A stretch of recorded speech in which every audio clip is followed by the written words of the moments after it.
Prvú 500 už mám za sebou. Takisto prvú garančku.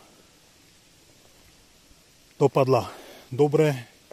Reťazku mám vyťahnú len na 25%, čo je v pohode. Takže to neriešim. Ale dal som to čipnúť, respektívne zvýšil som tomu výkon. Alebo respektívne zrušil som obmedzenie 25 km za hodinu, čo je asi najlepšia a najrozumiejšia vec. Ako sorry, ale je veľa žiletkárov napríklad, ktorí jazdia aj 60 po okreskách, keď nie v obci. Tak prečo nie toto? Samozrejme s rozumom.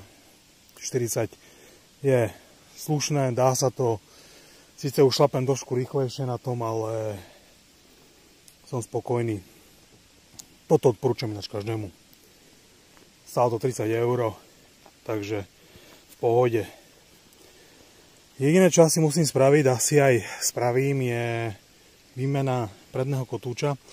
180 je dobrá, stačí, ale v horách ani ne. Takže určite pôjdem aspoň po tej 203 dopredu. Dozadu tá 180 ešte fajn, ale pri mojej váhe 135 kg plus ten bicykel, keď idem dole z kopca, tak dostáva to zabrat. Minule som zastavil a som cítil niečo spálené, reko, čo to asi niečo mi horí, ne? A pozerám ako to, čo úplne žeravé. Takže chybové hlášky zatiaľ žiadne. Nemám tam nič.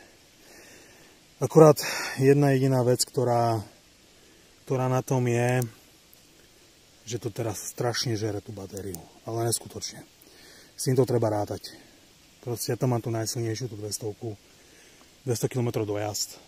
Ale toto niečo za niečo.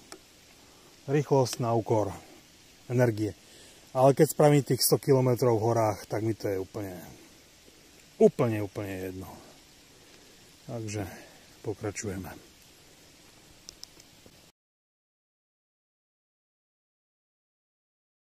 Keď som vyrážal z domu, som mal nejakých 85%.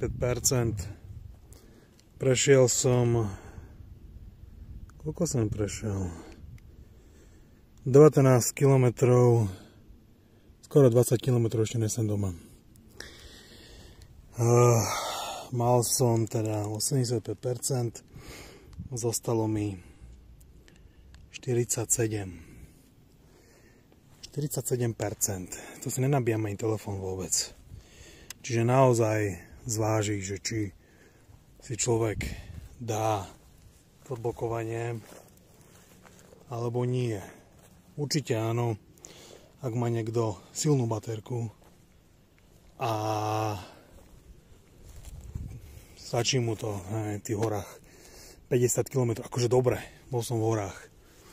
Prešiel som vlastne vzadu, je lom, tady som išiel, prešiel som hore pod vysokou, alebo za vysokou vlastne, odtiaľ dole na vývrat, no a sem hore, na túto lúku ešte. Takže bol to makačka, vystúpal som, vystúpenie 420 metrov mi ukazuje, takže je to zaujímavé, je to dosť. Je to super to mať odblokované, ale na úkor tohto neviem. Zvážiť, naozaj zvážiť.